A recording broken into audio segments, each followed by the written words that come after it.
So yung anak ko mahilig sa Spider-Man. Papalitan natin yung Spider-Man niya ng bago. Tapos tignan natin kung marirecognize niya. Ito yung lumang model ng Spider-Man. Ito yung bago. Ito yung luma. Tignan natin kung marirecognize niya na bago yung Spider-Man niya. Nandun yung mga laruan niya.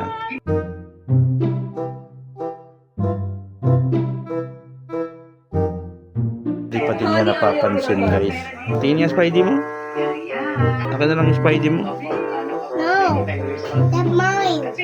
Sino ang mas gusto mo? Si Spidey o si Miles Morales? Miles Morales. Miles Morales? Oh, get mo.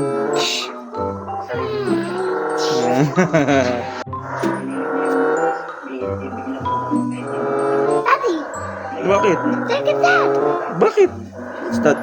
Spider-Man. Anong meron kay Spider-Man? Ikaw, ganyan. Ha? Legit, ganyan. Mommy, say ganyan.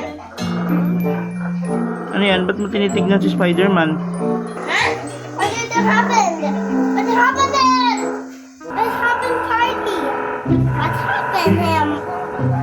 Is that your Spidey? Napansin niya na may nagbago sa Spider-Man niya.